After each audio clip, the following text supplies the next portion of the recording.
성도 여러분, 오늘도 주의 은혜 안에서 또 새로운 믿음의 길을 걸어가시는 그런 생활을 하시길 바랍니다. 우리가 부활절기를 살아가고 있는데 우리 하나님께서 우리와 함께 하시는 그런 은혜의 삶을 잘 살아가는 그런 성도들이 되어야 할 줄 믿습니다. 오늘은 귀한 산상보훈 제 마태복음 5장에 있는 말씀을 중심으로 오늘 좀 성경을 좀 읽고 묵상하는 그런 시간을 갖도록 하겠습니다. 특별히 우리가 제일 잘 아는 마태복음의 이야기 가운데 특별히 이 산상설교 이야기는 너무나 잘 아는 이야기니까 우리 함께 좀 다시 뭐랄까 인식을 하는 시간이다 이렇게 생각하고 한번 좀 듣고 볼 수 있었으면 좋겠어요. 특별히 우리가 예수님에 대해서 좀 친근감 있게 느껴지는 부분이 있다면 우리 개인적으로 깨달음이 많이 주어지고 적용을 많이 할 수 있는 말씀을 하시는 장면인 것 같아요. 우리와 좀 동떨어져 있는 문화나 어떤 생활 아니면 그런 상황, 그죠? 그런 거는 우리에게 있어서는 그렇게 빨리 와닿지 않는 그런 느낌이 좀 거리감이 있는 느낌이 드는 게 있다면은 아주 바로 적용될 수 있는 것들이라면 우리의 심령에 너무나 정확하게 들어맞는 그런 말씀을 하실 때가 아닌가 그렇게 싶어요. 그래서 오늘 저와 여러분의 마음속에 우리 예수 그리스도의 크신 은혜가 함께하는 그런 시간이 되면 좋겠습니다. 먼저 마태복음 5장 1절로 26절까지를 제가 읽겠습니다. 예수께서 무리를 보시고 산에 올라가 앉으시니 제자들이 나온지라 입을 열어 가르쳐 이르시되 심령이 가난한 자는 복이 있나니 천국이 그들의 것이며 애통하는 자는 복이 있나니 그들이 위로를 받을 것이며 온유한 자는 복이 있나니 그들이 땅을 기업으로 받을 것이며 의에 줄이고 목마른 자는 복이 있나니 그들이 배부를 것이며 긍휼히 여기는 자는 복이 있나니 그들이 긍휼히 여김을 받을 것이며 마음이 청결한 자는 복이 있나니 그들이 하나님을 볼 것이며 화평하게 하는 자는 복이 있나니 그들이 하나님의 아들이라 일컬음을 받을 것이며 의를 위하여 박해를 받는 자는 복이 있나니 천국이 그들의 것임이라. 나로 말미암아 너희를 욕하고 박해하고 거짓으로 너희를 거슬러 모든 악한 말을 할 때에는 너희에게 복이 있나니 기뻐하고 즐거워하라. 하늘에서 너희의 상이 큼이라. 너희 전에 있던 선지자들도 이같이 박해하였느니라. 너희는 세상의 소금이니 소금이 만일 그 맛을 잃으면 무엇으로 짜게 하리요. 후에는 아무 쓸데 없어 다만 밖에 버려져 사람에게 밟힐 뿐이니라. 너희는 세상의 빛이라. 산 위에 있는 동네가 숨겨지지 못할 것이요 사람이 등불을 켜서 말 아래 두지 아니하고 등경 위에 두나니 이러므로 집안의 모든 사람에게 비치느니라. 이같이 너희 빛이 사람 앞에 비치게 하여 그들로 너희 착한 행실을 보고 하늘에 계신 너희 아버지께 영광을 돌리게 하라. 내가 율법이나 선지를 폐하러 온 줄로 생각하지 말라. 폐하러 온 것이 아니요 완전하게 하려 함이라. 진실로 너에게 이르노니 천지가 없어지기 전에는 율법의 1.1획도 결코 없어지지 아니하고 다 이루리라. 그러므로 누구든지 이 계명 중에 지극히 작은 것 하나라도 버리고 또 그같이 사람을 가르치는 자는 천국에서 지극히 작다 일컬음을 받을 것이요 누구든지 이를 행하며 가르치는 자는 천국에서 크다 일컬음을 받으리라. 내가 너에게 이르노니 너희 의가 서기관과 바리새인보다 더 낫지 못하면 결코 천국에 들어가지 못하리라. 옛사람에게 말한 바 살인하지 말라. 누구든지 살인하면 심판을 받게 되리라 하였다는 것을 너희가 들었으나 나는 너희에게 이르노니 형제에게 노하는 자마다 심판을 받게 되고 형제에 대하여 라가라 하는 자는 공회에 잡혀가게 되고 미련한 놈이라 하는 자는 지옥불에 들어가게 되리라. 그러므로 예물을 제단에 드리려다가 거기서 내 형제에게 원망 드릴 만한 일이 있는 것이 생각나거든 예물을 제단 앞에 두고 먼저 가서 형제와 화목하고 그 후에 와서 예물을 드리라. 너를 고발하는 자와 함께 길에 있을 때에 급히 사화하라. 그 고발하는 자가 너를 재판장에게 내어주고 재판관이 옥리에게 내어주어 옥에 가둘까 염려하라. 진실로 내게 이르노니 네가 한 푼이라도 남김없이 다 갚기 전에는 결코 거기서 나오지 못하리라. 아멘. 몇 가지 이야기 들었습니다. 말하는 팔복에 대한 이야기, 팔복의 선언 들었고, 소금과 빛이라고 하는 것으로 비유하시며 말씀하신 장면을 들었고, 예수님과 율법의 관계, 율법을 폐하러 온 것이 아니라 율법을 완성하러 왔다고 하시는 장면과, 또 형제에게 노하거나 욕하지 말라고 하시는 가르침이 들어있는 4개의 테마를 함께 지금 읽었습니다. 자, 오늘 이 이야기의 배경을 보면은 예수님이 산에 올라가서 제자들에게 가르치시는 장면으로 기록이 되어 있죠. 갈릴리에 가보니까 그런 게 있습니다. 그러니까 갈릴리 호수를 내려다보고 있는 산이 있어요. 그 산이 호수니까 우리가 호수를 생각하면 움푹하게 이렇게 뭐랄까요, 그릇처럼 패여 있는 곳에 물이 고인 것이 호수잖아요. 그러니까 주변이 뭐겠어요? 높아요. 주변 지대가 높은 거예요. 주변 지대가 높은데 마을을 이루고 있는 갈릴리 호숫가 마을들이 있고 마을 우위 쪽으로 이제 산등성이가 있는데 우리처럼 이렇게 나무가 많고 이런 잡목이 많은 그런 산이 아니고 그대로 말 그대로 그냥 돌덩이들 엉키송키 있는, 그러면서 얇게 풀들이 조금 이렇게 피어 있는 그런 정도예요. 그러니까 나무가 없더라고 제가 가서 보니까. 그런데 아무튼 그런 데 사람들이 쭉 모여 올라왔던가 봐요. 근데 예수님께서는 그들에게 앉게 하고 말씀을 가르치고 있는 장면이 오늘 이렇게 보입니다. 물론 여러 가지 이야기가 담겨 있지만은 오늘 이 말씀 속에서 우리가 조금 생각하면서 한 절 한 절 이렇게 살펴보면 좋겠는데, 이거는 이제 강의 시간에 따로 이제 한 구절 한 구절 단어 뜻도 생각하면서 해야 되겠지만은 오늘은 공간 복음의 특징 가운데 마태의 복음은 특히 뭐가 있었다고 그랬냐면은 말씀의 구조가 크게 들어있다고 그랬잖아요. 여러분 개론에서 기억하시나요? 마태복음은 구약의 마치 구약 성경의 제일 앞부분에 있는 오경이 들어있는 것처럼 커다란 예수님의 설교 덩어리가 5군데가 이렇게 들어있어요.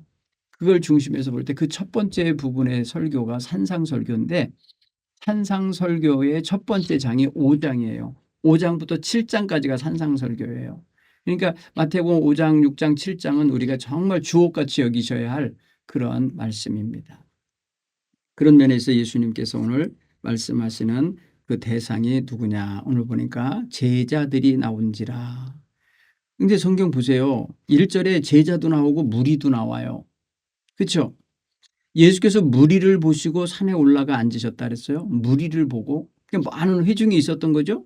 근데 제자들이 나왔다라는 의미가 뭐겠어요? 거기서 지금 제자들이 나온지라라고 표현을 했다면 그 나왔다는 것은 좀 더 앞쪽으로 가까이 왔다, 이런 의미로 여러분 이해를 하시면 좋겠어요. 그들이 그에게 가까이 왔다 이렇게 표현할 때 그들이란 제자고 그에게 가까이, 그는 바로 예수님이에요. 자, 예수님의 회중들이 많은 것을 보시고 그들 상대를 보시고 나서 산으로 올라가셨다라고 한다고 하면은 그 많은 사람들이 어딘가에 좀 앉아 있게 하고 싶거나 이렇게 편안한 이런 장소가 필요하셔서 올라가신 것 같아요. 올라갔다 그래서 큰 무슨 뭐 등산하듯이 올라가는 산이 아니라 그랬잖아요. 그런 험한 산이 아니고 그냥 나무도 없고 그냥 뭐랄까요, 평지 비스듬하면서 동시에 좀 이렇게 풀들을 좀 나고 뭐 그러는 오름직한 동산이에요. 그런데 그 산에 올라가서 앉았으니까 뭐래요? 사람들이 주변에 삼삼오오 와서 예수님을 둘러싸고 이리저리들 앉았을 거 아닙니까? 그런데 거기에 보니까 제자들이 앞으로 나왔다. 프로스 에르코마 이렇게 되는데, 프로스라는 말은, 이 프로스라는 단어는 이게 접두사인데 앞으로 앞으로 앞쪽으로 이런 의미가 담겨 있어요. 접근한 거예요. 그에게 가까이 접근해 오다 이런 의미가 들어 있어요. 그러다 보면은 이거는요 상당히 뭐랄까요? 귀 기울여 듣고자 예수님이 앉으신 주변에 와서 앉았다는 그런 의미로 이해하시면 좋겠어요. 근데 예수님이 그때 이제 입을 열어 가르쳤어요. 그 입을 열어 가르쳤다는 건 이때부터 말씀을 시작하셨다는 거죠. 입에서 이제 열려서 입이 열리면서 그 입을 통해서 이제 주의 말씀이 언어가 쏟아져 나온 거예요. 그 가르치는 그 말씀 여기 가르치다라는 표현 여러분 말씀을 그들에게 말씀을 가르치시는 건데 여기에서 여러분 우리 가르치다라고 하는 단어 디다스코라고 하는 단어인데 여기 디다케 교훈 뭐 가르침 뭐 이런 게 들어있는 거예요. 그래서 기독교회에 아주 중요한 기독교회에서 아주 중요하게 여기는 그러한 어떤 그 내용 중에 하나가 뭐냐 가르침이거든요. 사도의 가르침 그러면 디다케예요. 초대교회가 그래서 굉장히 강조한 것 중에 교육이 있어요. 그들이 사도들의 가르침을 받아 뭐 이런 단어들 나오잖아요. 한 집에 모여서 가르치기를 힘썼고 그다음에 교성전에 모여서 가르치고 또 기도하고 했던 장면들을 보면 사도행전 2장에 보면은 이 디다케 이야기가 나오는데 예수님이 하셨던 장면이에요. 입을 열어 가르쳐 이르시되 가르치는 사역. 예수님의 사역이 몇 가지가 있어요. 가르치는 사역, 전파하는 사역, 전파하시되 그래서 복음 전파예요. 그런가 하면 치유하시고 돌보시는 사역이 있으세요. 디아코니아가 됐겠죠. 케어하시고 치유하시는 장면들. 그다음에 함께 뭐예요? 죄인과 세리들과 또 제자들과 함께 어울려서 어울리는 그게 뭐야? 친교가 있어요. 친교. 이런 사역들을 우리가 쭉 예수님 사역을 보면 이 가르치는 사역은 너무나 일반적인 사역이에요. 예. 자, 그래서 보세요. 이 성경은 이렇게 되어 있어요. 복이 있도다 이제 이렇게 선포하시는 거예요. 복이 있다. 첫 마디가 그거예요. 마카리오이 이런 게 마카리오이. 이게 무슨 요 복이 있다라고 선포해요. 뭐가 복이 있습니까?라고 이제 물을 만할 때 가난한 자는 복이 있다라고 하는데 심령이 가난한 자 복이 있다. 마음이 강한한 자 복이 있다. 여기서 이거 심령, 마음 이 표현을 뭘로 표현하냐? 심령이 가난한 자 푸뉴마. 가난한 자. 가난하다는 것은 푸토코스인데 여러분 실제로 처지가 아주 비천하고 곤궁하고 구걸할 만큼 이렇게 가진 것이 없는 상태가 그게 뭐예요? 가난한 상태. 여러분 이렇게 가난한 마음을 가졌다. 푸뉴마는 영이고 또 뭐랄까요? 마음이고 또 우리의 그 정신 구조의 핵심 되는 부분을 의미할 때 푸뉴마라. 물론 이거를 성령으로 이해할 수도 있어요. 성령, 푸뉴마. 영적인 역사를 일으키는 성령의 그리고 성령의 은사, 사역, 영향력, 영감 뭐 이런 걸로 번역이 될 수 있는 단어예요. 그러니까 하나님과의 영적인 교제와 성령의 감화 감동에 가난한 자 그런 것들을 간구하는 마음을 간절히 원하는 자 복이 있다. 이 소리로 읽으셔야 돼요. 심령이 가난한 자는 복이 있도다 할 때 이 푸뉴마가 가난한 자 이거 굉장히 멋있는 표현이에요. 여러분 이렇게 간단하게만 하고 그 기조를 넘어갈게요. 여러분 그렇게 이해하시면 좋겠어요. 근데 그들에게 주어지는 은총은 뭐라 그랬어요?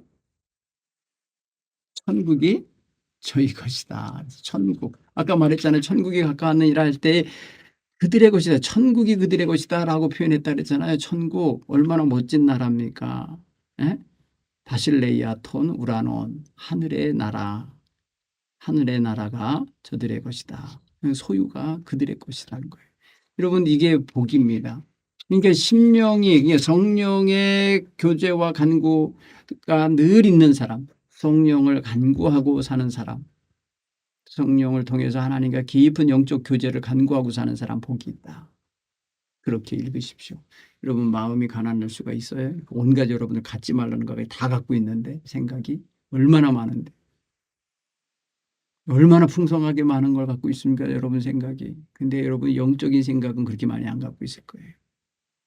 하나님과 교제하기 원하고 성령과 깊은 교제와 그 흐름 속에 들어가기 원하는 영적인 그런 마음을 너무 빈약하게 갖고 있잖아요. 그 여러분 가난함을 깨닫고 자꾸 간구하셔야 돼. 가난한 자는 계속해서 뭔가를 간구하게 돼 있잖아요. 그런가 하면 또 복이 또다 마카리오이 외쳐놓은 다음에 뭐라고 표현하냐면 애통하는 자라고 표현해요. 애통. 몹시 슬퍼하며 우는 자를 말합니다. 몹시 슬퍼하는 자. 왜 몹시 슬퍼하며 매없이 그럴까요? 이게 여러분이에요. 우리가 죄를 깨닫고 나면 양심의 가책을 받고 몹시 괴로워하잖아요. 엄마로서 아버지로서 자기 역할 못했을 때 굉장히 마음 괴로워하죠. 그리고 사랑 다 못해주고 다 못했는데 세상을 떠났어요. 너무 괴롭죠. 슬프죠. 이렇게 자신이 몹시 괴롭고 슬픔을 가진 그 마음으로 사는 자 복이 있도다. 어떻게 보면 굉장히 자학적인 것 같은데요. 그렇지 않은가요? 왜 이걸 복이 있다 하셨을까?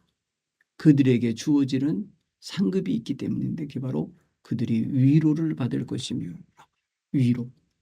위로가 강조가 되겠죠. 그러니까 위로와 슬픔 이게 굉장히 애통하는 거하고는 반대가 되는 건데 그러니까 위로 하나님이 주시는 놀라운 그 위로하심과 이 위로함 속에는 뭐가 들어있냐면요. 하나님이 찾아오심이 담겨 있어요. 예? 하나님이 생각해 주시고 하나님이 그를 하나님께로 이렇게 불러들이는 것 같은 그런 하나님의 어떤 이 내게로 와라 이렇게 초대하시는 것 같은 그런 초대와 부르심과 이 방문해 주심이 담겨 있는 의미예요. 이게 위로라는 거예요. 그래서 여러분 우리가 위로받는다라고 할 때 하나님 찾아오시는 거예요. 하나님이 내 마음에 방문해 주셔서 그래 네가 얼마나 힘드니 네가 많이 힘들구나 내가 너를 안다 하면서 그 탄원하고 슬퍼하고 괴로워하는 마음을 다독여 주시고 격려해 주시고 하는 뭐랄까요? 그게 보여야죠. 우리 속에서 이 위로받는다고 할 때는 하나님이 와서 내게 오셔서 그렇게 일해 주시는 거 이거 경험하셔야 돼요. 복이 있는 거예요. 자, 또 마카리오이 하면서 복이 있도다 하면서 외치는 게 뭐냐면 온유한 자 복이 있다. 온유하다. 여러분 이 온유한 자들 프라이우스라고 하는 이 단어는요. 어떻게 보면은 굉장히 부드럽고 온순하고 따뜻하고 친절하고 자비심이 인정이 많은 마음을 가진 자를 말합니다. 여러분 이런 사람 좋잖아요. 그죠? 이런 사람 곁에 있으면 굉장히 따뜻하잖아요. 여러분 이런 사람 되기를 원하시기 바라요. 저는 이런 사람 참 좋아해요. 저도 이런 사람 되고 싶어요. 여러분도 이 말씀 읽을 때 온유한 자 복이 있다라고 하십시오. 온유한 자 복이 있습니다. 왜냐하면 그들이 뭐라 그러죠? 땅을 기업으로 받을 것이요 라고 하는데 여러분 여기에서 그 기업으로 받는다라는 게 뭐냐면 상속을 얻을 것이요. 상속. 여러분 이 헬라어 성경 헬라어에는요. 이 뭐랄까 상속 그러니까 기업이라고 하는 것을 받게 되는 것을 굉장히 중요하게 의미해요. 예, 구약에서도 그런 게 있어요. 분깃이라는 단어가 나올 거예요. 분깃 가끔 읽어보시면 분깃 몫이에요. 목. 내 목, 네 목 할 때 목 자기에게 분리되어서 이렇게 하는데 이거는 제비를 뽑아서 얻는 것을 의미하는 거예요. 제비를 뽑아서 이거 가질래 저거 가질래를 결정할 때 자기 먼저 선택권을 갖기 위해서 제비 뽑기 하잖아요. 이게 바로 뭐예요? 이게 바로 분깃, 기업을 얻는 행위예요. 그래서 클레로로메오라는 단어인데요. 기업을 얻는다, 상속을 얻는다 이 말은 뭐예요? 재산을 받는다, 획득한다, 손에 넣게 된다, 뭐 이런 거예요. 굉장히 뭐랄까요? 땅을 그렇게 얻는답니다. 땅. 글쎄요, 진짜 그런 땅을 주실까? 싶은데 당시에 그 땅에 대한 이런 어떤 간절함이 있었던 것 같아요. 근데 그 온유한 자랑 걸 연결했다는 게 참 인상적이에요. 부드럽게 사는 사람이 땅을 소유하게 된다. 땅을 기업으로 얻게 되는 자가 된다. 한번 좀 이거는 더 신학적으로 연구해 봐야 돼요. 왜 땅과 연결해 놓으셨을까? 땅. 우리는 땅을 재산으로 생각하잖아요. 이스라엘 백성에게서 땅은요. 자손 다음으로 중요한 게 땅입니다. 왜? 토지가 있어야 돼요. 자기가 머물 곳이 있어야 되잖아요. 그래서 그 땅 소유가 아브라함, 이삭, 야곱 그 자손에게 계속해서 축복의 요소 가운데 들어있는 게 바로 기업 속에는 꼭 땅이 있어야 땅. 기업을 받을 것이다 라고 여러분들이 이해를 하시면 좋겠어요. 기업, 땅을 기업으로 받을 것이다. 자, 6절에 보면은 의에 줄이고 목마른 자는 복이 있도다 할 때 복이 있도다 마카리오이 하고는 외치기를 줄인 자, 의에 줄이고 목마른 자. 여러분 줄여보셔서 알 거예요. 굶주리고 배고파하고 그다음에 또 목말라 해보셔서 알 거예요. 뭐 갈망하게 되잖아요. 물 마시고 싶어서 목말라 하고. 근데 그게 무엇을 위한 거야? 물이 아니라 지금 뭐예요? 의. 의를 행하는 것에 올바른 것을 찾아가는 것에 그런 자세를 갖는다는 거예요. 옳은 것을 위해서. 그러니까 여러분 보세요. 여러 가지 무슨 선택권이 있을 때 보통 사람들은 자기에게 지금 유리한 것 찾고 좋은 것 찾고 먹음직스러운 것 찾고 남보다 큰 것 찾고 막 그러지 이게 옳은 건가? 이게 선한 건가? 이런 기준으로 봅니까? 안 그런다니까요. 여기에 우리의 선택의 문제가 거론될 겁니다. 그렇게 보면은 우리가 말입니다. 올바름을 목말라하고 올바름을 배고파하는 이런 정신은 보통 사람이 아닌 거예요. 옛날 우리 선비들은요. 남의 집 가수원이나 무슨 열매가 있는 과원 지나가는 데서 가끈도 고쳐매지 않았다고 그래요. 왜 그러냐면 손이 얼굴 쪽으로 올라가면 행여라도 누가 멀리서 보고 그 과일을 따먹는 사람처럼 보일 수 있잖아요. 그래서 가끈도 고쳐매지 않았다는 거예요. 그렇게 생각해보면 얼마나 옳게 살려고 사람들이 자기를 오해하지 않게 하려고 했는지 알 수 있겠죠. 자, 오늘 우리는 그런 면에서 의를 갈망하고 의에 대하여 정말 줄인 자같이 의를 행하고 싶어 하는 자의 자세를 갖고 사는가 돌아보시기 바라요. 예수님은 그런 사람이 복이 있다고 그래요. 왜 그러냐? 그들이 충분히 만족하게 될 거기 때문에. 배부를 것이요 라고 표현했는데 배부르다. 배고픈 가축에게 풀을 떼다 먹이면 얼마나 맛있게 먹는지 쳐다만 봐도 참 재미있어요.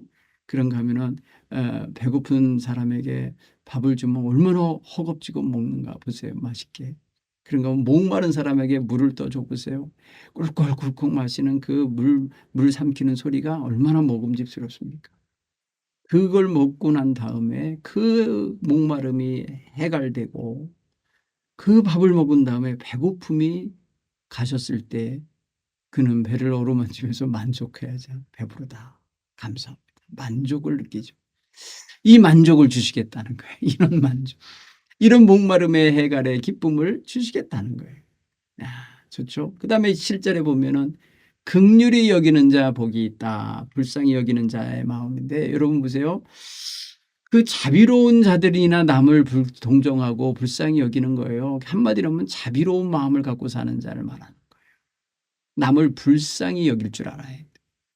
그러니까 불쌍히 여긴다는 건 측은지심이 있어야 불쌍히 여길 줄 알죠. 배고픈 자를 보고 얼마나 배고프세요. 얼마나 배고프세요 하면서 가서 좀 뭐 좀 사 먹으세요. 말로 이러는 거 하고 제가 이거밖에 없는데 배고프신 것 같은데 이거라도 드시겠어요 하면서 나눠주는 거하고 벌써 차원이 다르죠.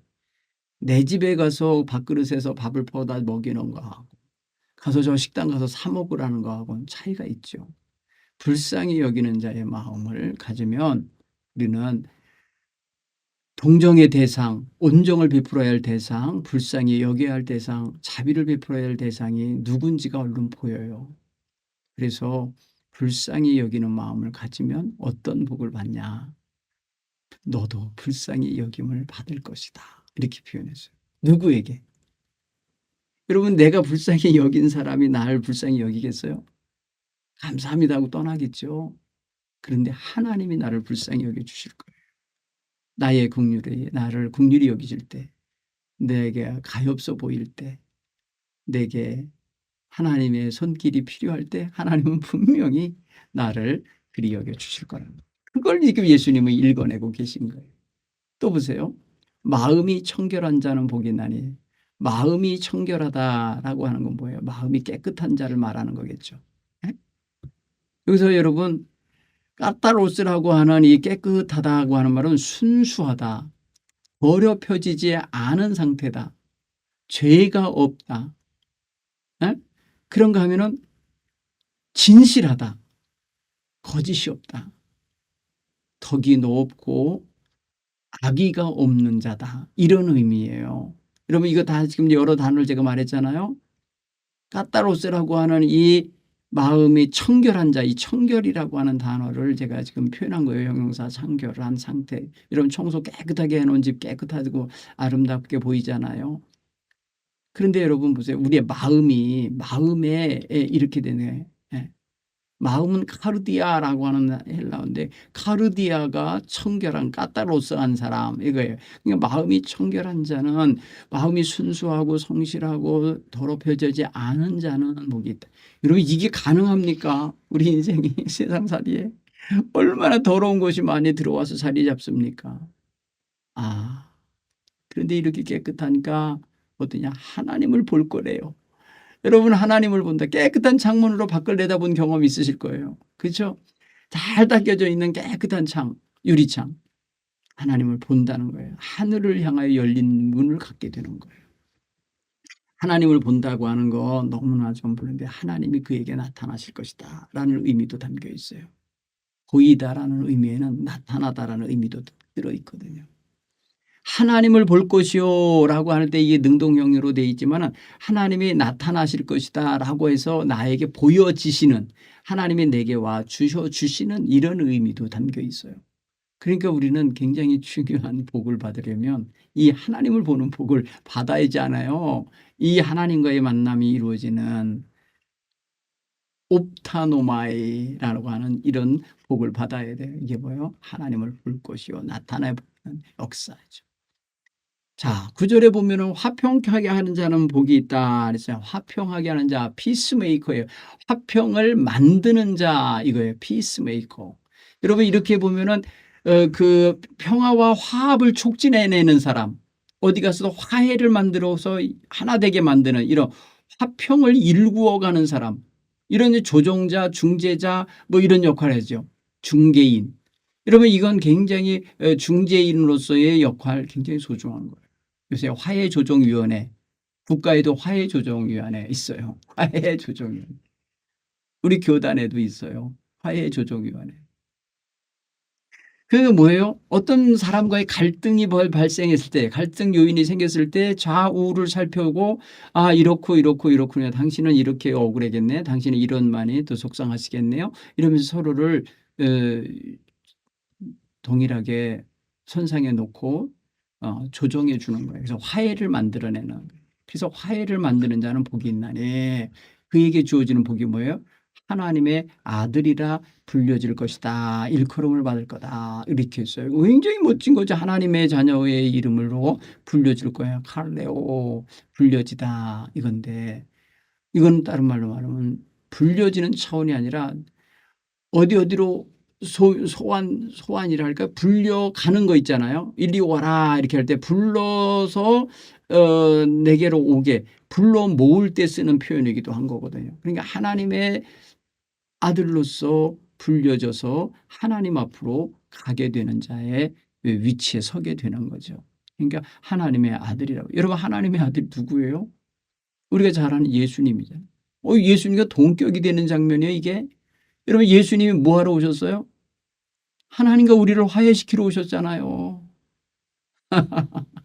고린도후서 5장 17절 이하에 보면은 우리가 주님 안에서 새로운 피조물이라고 선언받고 난 다음에 우리에게 맡기신 것이 뭐야? 화목해 하는 직분을 맡기셨으니 그래서 화목하게 하는 거. 예수님이 그 화목의 제물이 되신 거잖아요. 그래서 우리가 예수님의 복을 함께 받을 수 있는 길이 바로 화평을 일구어내는 데에 있다라는 걸 생각하시면 고맙겠습니다. 자, 10절에 보면 의를 위하여 핍박을 받는 자 복이 있다라고 표현했어요.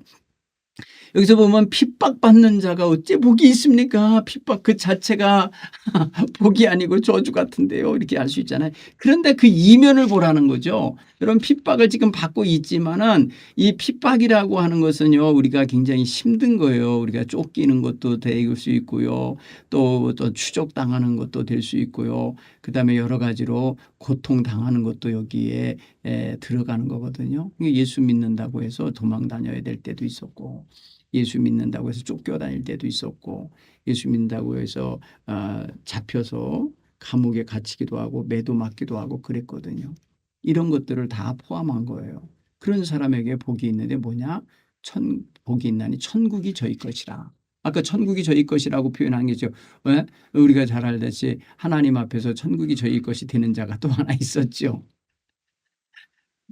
뭐예요? 심령이 가난한 자는 복이 있나니 천국이 저희 것이요. 이 심령이 가난한 자하고 오늘 여기 핍박을 받는 자 다 주어지는 상이 똑같이 하나님 나라가 저희 것이 된다. 이게 저 하나님 나라에 들어간다는 소리예요. 하나님 나라. 자, 나를 인하여 예수님께서 뭐냐, 나로 말미암아 너희 욕하고 박해하고 거짓으로 너희를 거슬러 모든 악한 말을 할 때 너희에게 복이 있다.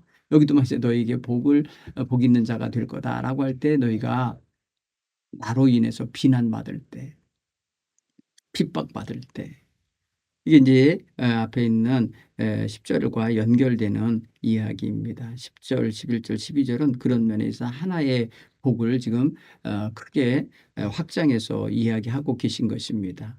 그렇게 표현하면 여러분, 우리가 주님을 위해서 또 때로는 의를 위해서 박해받거나 욕먹거나 어떤 사람들로부터 어, 비난 아닌 비난을 받게 될 때 힘들잖아요. 사실은 굉장히 무례한 말들이고 뭐랄까요, 욕이 들어있고 저주가 들어있고 때로는 모욕감이 느껴지는 그런 소리가 담겨 있거든요. 그렇죠. 그렇게 보면은 상당히 이건 받는 게 쉽지 않은 거예요. 그런데 이렇게 받는 자에게 하나님께서 위로하시듯이 말씀하시는 거예요. 너희 전에 있던 선지자들도 그렇게 박해받았다. 그렇지만은 그들 모두가 다 천국에 있다. 그러니 너희도 기뻐하고 즐거워라. 이런 말씀인 거예요. 결국에는 그들 그 핍박당하였던 선지자들 다 하나님 나라에 있거든요. 그러니까 하나님이 말씀하시는 거예요. 천국이 너희 것이다. 저희 것임이니라. 이렇게 말씀하는 거예요. 자, 그다음에 우리가 잘 아는 이제 13절로 16절 말씀이에요. 빛과 소금 이야기인데요. 우리 여러분 여기는 너무나 다 마음속에 다 이미 알고 계실 텐데 빛과 소금으로서의 어떤 그런 존재 규정이랄까요? 우리가 누구다라고 정의를 내려주신 예수님의 가르침은 기독교인들에게 굉장히 인상 깊고 그러게 동시에 그냥 마음에 확 닿는 그런 이미지예요. 그렇죠? 물론 비유적인 표현이시지만 굉장히 강력한 이미지로 우리가 왜 소금에 대해서도 알고 빛에 대해서도 알고 있으니까요. 제가 언젠가 이렇게 어느 책을 보니까 세계 각국의 사람들이 다 이제 소금기 있는 것을 먹는데 진짜 소금을 먹는데 우리나라 같이 바닷물을 이렇게 증발시켜서 만든 천일염을 먹는 구역은 별로 많지 않다고 그러네요.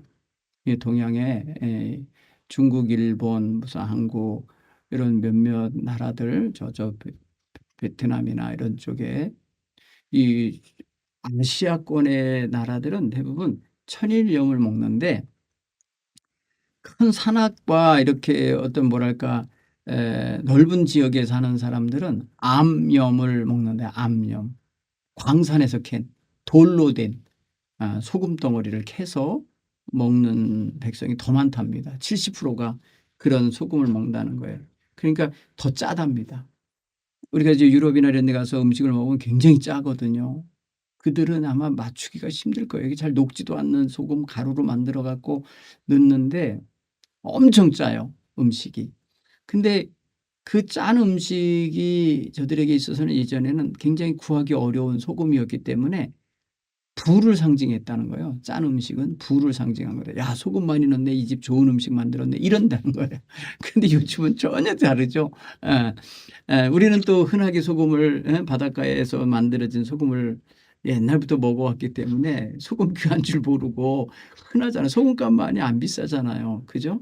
그렇게 생각해 보면은 물론 비싸졌다고 합니다. 요즘에는. 그런데 예전에는 우리가 소금을 정말 진짜 서양 사람들처럼 금같이 여겨서 어, 어, 소금을 쓰진 않죠. 여러분 영어 라틴어를 통해서 나온 말들 보면 소금이 솔트거든요. 솔트, SALT인데 솔트 거기서 샐러리, 샐러리 월급이라는 게 거기서 나고 월급쟁이 샐러리맨이 거기서 나왔는데요.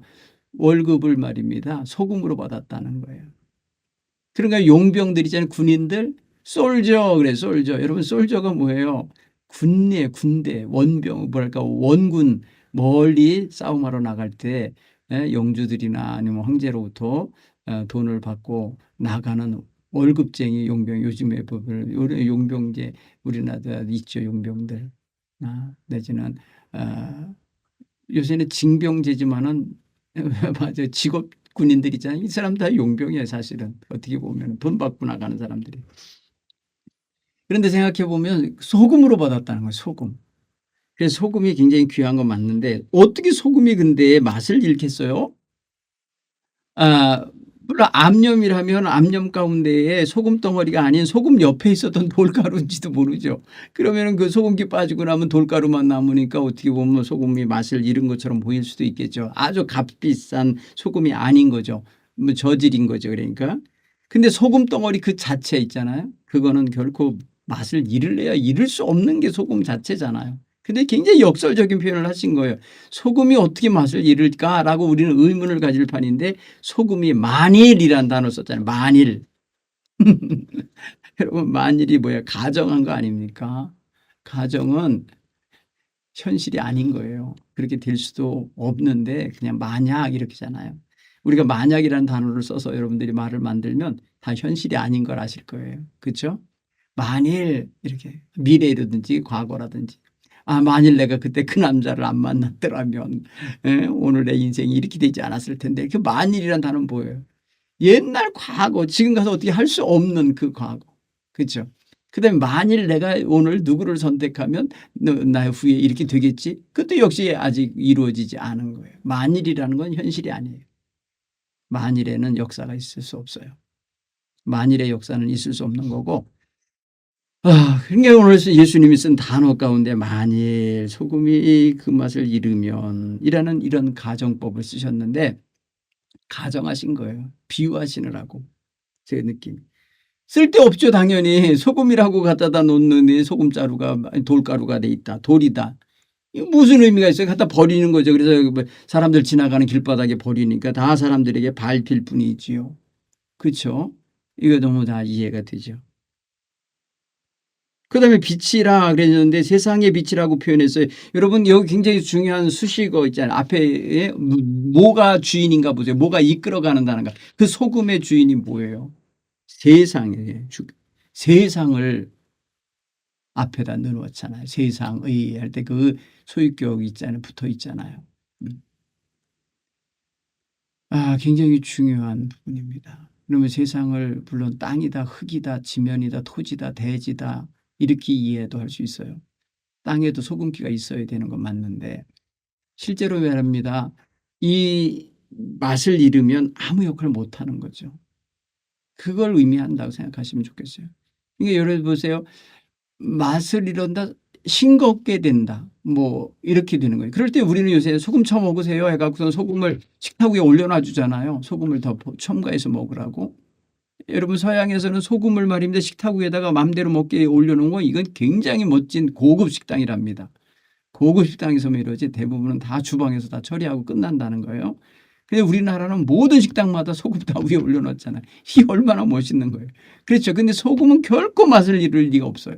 싱겁게 만약에 간을 주방장이 덜 넣어갖고 싱거운 건 내가 넣어서 먹으면 되는데 소금의 효과는 그대로 있는 거죠. 자, 무엇으로 짜게 하냐? 짜게 할 수 없어요. 아무것으로도 소금을 대체해서 짜게 할 수 있는 게 없단 말이죠. 그런 면에서 보면은. 그래서 벌쓸 데가 없으니까 뭐예요? 효력이 없는 거고 능력을 갖추고 못한 거고 아무런 유용성이 없는 거니까 뭐예요? 버려진다는 거예요. 여러분 여기 3 중에 버림당함 의미 없음을 보세요. 짜게 할 수 없으니까 효과가 없죠. 쓸 데가 없어요. 그래서. 그리죠? 밖에 버려져요. 버려지니까 뭐예요? 밟혀요. 보세요. 이게 제 역할 못하는 그리스도인도 이렇게 될 수 있어요. 제 역할 못하는 교회들이 이렇게 비난당하고 쓸데없네 그냥 다 해가고 버리고 욕하고 짓밟아 버리는 거 보십시오. 우리 역할 참 중요합니다. 여러분 세상에서 정말 자신의 역할을 어떻게 하면서 찾아내야 소금처럼 제맛을 낼 수 있을까라고 하는 걸 우리는 고민해야 돼요. 여러분 빛에 대한 것도 마찬가지잖아요. 등불 켜서 등경 위에 든다는 거. 등 두어야 될 높은 곳에 이렇게 다 걸어놓아서 온 집안을 밝혀야 되는데 등을 밝혀갖고 말 아래 넣어놓는다. 어떤 상자 속에 넣어놓는다. 라면 박스 속에도 넣어놓는다. 꺼지죠. 꺼지기도 하지만 의미 없죠. 불 켜놓고 그렇게 덮어놔 버리면은 캄캄한 건 마찬가지. 불이 있으나 마나한 거죠. 그렇죠? 네, 우리가 그런 면에 있어서 빛이라고 하는 것도 역시 빛이 있어야 할 위치가 있어요. 빛의 역할은 어둠을 몰아내고 그 어둠 하에 있는 사람들에게 생활이 가능하도록 하는 그런 역할이 있단 말이에요. 밝혀주는 거예요. 밝혀준다. 그래서 등경을 그래서 만들어 놓는 거예요. 등경이라는 것은 적당한 위치인데요. 뭐냐면 온 집에 퍼질 수 있는 빛이 막힘없이 갈 수 있는 위치에 등경을 만들지 벽에 가려진 데다 등경 만들면 따로 켜놔야 돼요. 불을 하나 더. 그런데 보통은 한 가난한 집은요. 등 하나 켜놓고 살아요. 그러면 우리의 추녀 밑에다 이렇게 매달아 놓든지 아니면은 벽에 어느 한 중간에 벽에 대해 이렇게 등경을 등잔대를 만들어서 올려놓게 되는 거죠. 올려놔야 보이는 거예요. 빛은요. 물론 경험해 보니까요. 등잔 밑이 어두워요. 등잔이 이렇게 있으면 그 밑에는 어두워요. 그렇지만은 더 넓은 곳은 밝아요. 그렇기 때문에 등경은 조금 높여주는 게 맞아요. 이것을 비유로 말씀하여 이같이 16절에 보면 이같이 이건 뭔가에 비유를 하셔서 한 거기 때문에 이 소금처럼 그리고 빛처럼 이렇게 할 때 이같이라고 할 때 빛처럼 하라는 거예요. 너희 빛을 세상 사람들에게 비추라는 건데 그 비추는 빛이 뭐냐? 너희의 착한 행실이라고 성경 표현했어요. 착한 행실. 여러분 우리가 착한 행실을 갖는다라는 건 너무나도 소중한 거죠. 사람들에게 우리가 착한 행실을 보이는 것은 지극히 당연한 거예요. 여기 착하다는 것은요. 우리가 생각하듯이 히브리어는 토브라는 단어지만 헬라어는 칼라라고 그래. 카라라고 한다면 이게 뭐예요? 착한 행실이 넘어서 아름다운 거, 성질이 좋은, 비옥한, 풍요로운, 유익한, 훌륭한, 명예로운, 도덕적으로 우월성을 가진 그런 행실을 하라 이거예요. 그러니까 우리 행위가 어때요? 고급져야 되는 거예요. 덕이 있어야 되고 은혜 끼칠 만하게 행해야 된다는 거예요. 그게 바로 착한 삶이에요. 착한 삶. 우리 성도들의 삶이 그거예요. 이게 바로 뭐지라 그랬어요? 이게 빛이라는 거예요. 이게.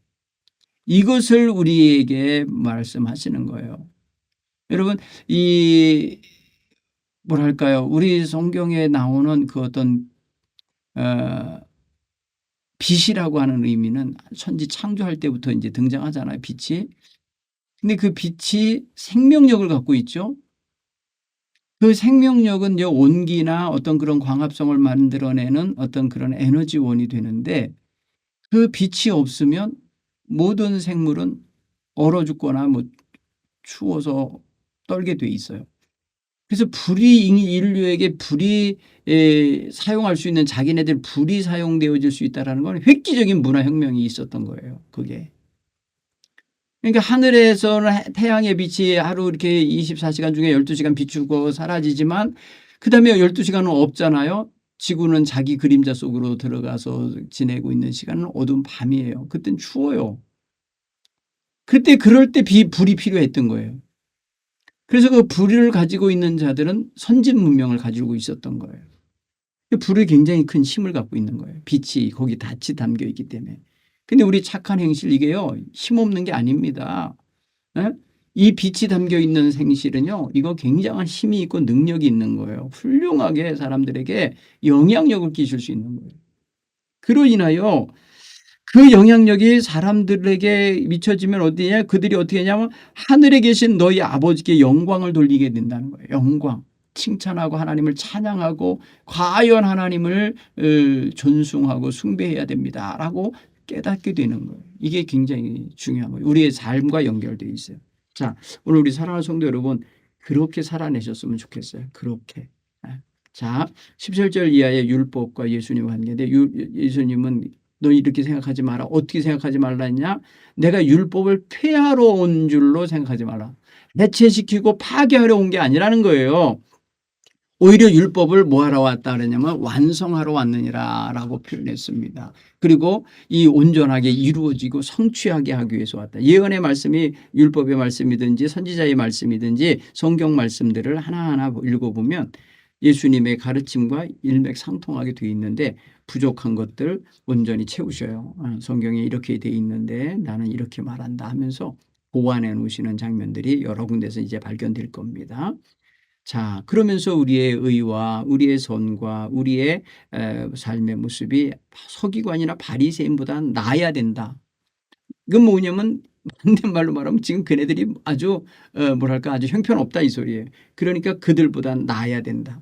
더 나을지어다 이렇게 표현하고 있으니 오늘 우리가 정말 신앙생활 하는 데 있어서 누구랑 비교해서 비교 우위에 있는 것을 만족하러 사는 게 아니라 우리는 어찌 됐든 간에 하나님 앞에서 하나님 말씀대로 살아내야 되는 게 본분이니까 그 말씀을 다 깨닫게 되기를 바랍니다.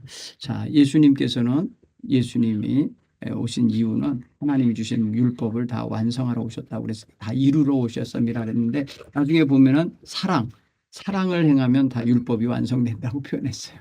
그러니까 예수님의 세상 오셔서 이루시는 건 하나님 사랑, 인간 사랑, 율법의 전체를 다 아우르는 대강령이라 했던 그 모든 것을 다 이루는 거예요. 그렇죠? 마태복음 이것도 이제 22장에 가서 보면은 오늘 이 말씀 내가 다 이루러 왔다.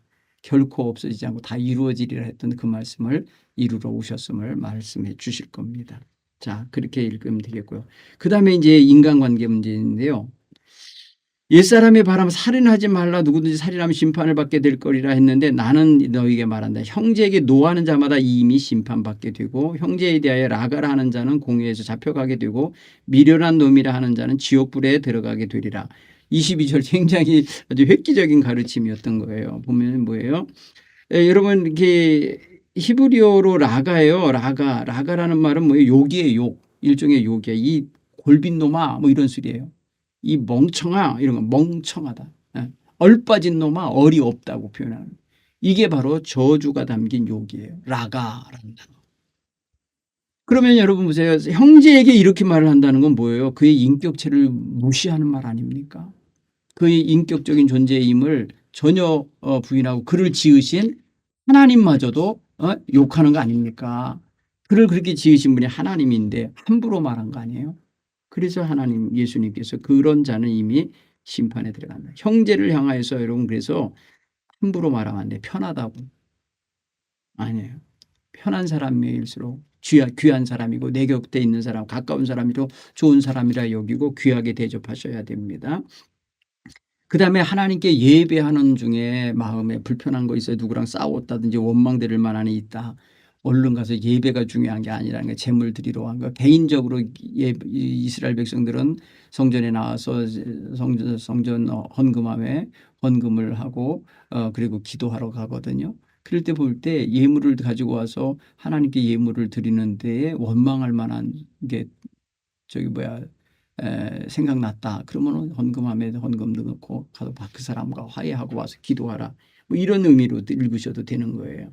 예배하러 오다가 또 여러분 누군가 원망 들을 만한 생각나면은 예물은 제단 앞에 두고 가서 형제와 화목하게 하고 한 후에 와서 예물을 드리라. 뭐예요? 예물을 드리는 게 우선이 아니라 화목한 삶이 전제되어야 한다. 이런 의미가 아니에요. 예물 드리며 하나님께 예배하는 이유는 뭐예요? 하나님과 화목하게 하기 위함 아닙니까? 그런데 뒤에서는 사람과 화목하지 못한 채 살다가 왔어요. 어떻게 되는 거예요? 결국 여기서 뭐가 연결되냐? 삶의 예배. 예배의 삶, 이게 두 가지가 서로 호환이 돼야 돼요. 그래서 일반 생활할 때 사람과의 관계도 하나님과 예배할 걸 생각하면서 늘 건강하게 살아야 돼요.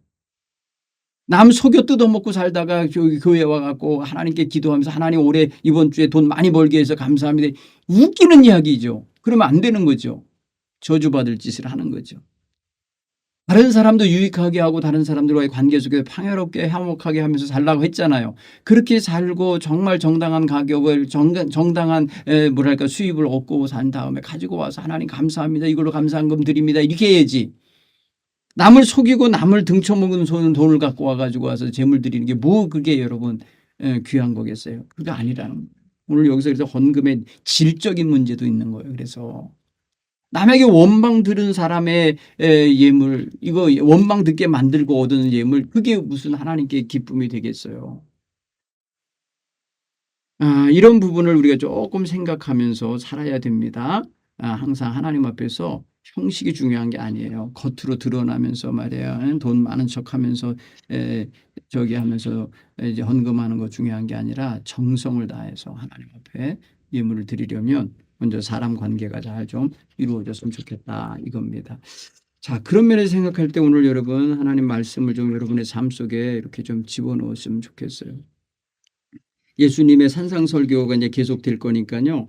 한 번에 다 끝낼 수는 없어요. 그렇지만은 예수님의 명성을 듣고 따라온 사람들과 제자에게 주는 말씀은 오늘 우리에게도 주시는 말씀이라 여기면서 이 산상설교를 마음에 새겨주시기 바랍니다. 특별히 8가지 복을 하나하나 다시 한번 묵상해 보시고요. 그리고 빛과 소금으로서 세상에서의 역할을 자신의 역할을 잘 찾아내셔서 하나님 앞에 온전히 다가서시는 그런 믿음의 사람들이 다 되시기를 간절히 바랍니다. 다음에 더 구체적으로 공부하는 날이 왔으면 좋겠습니다. 다음 주에 뵙겠습니다.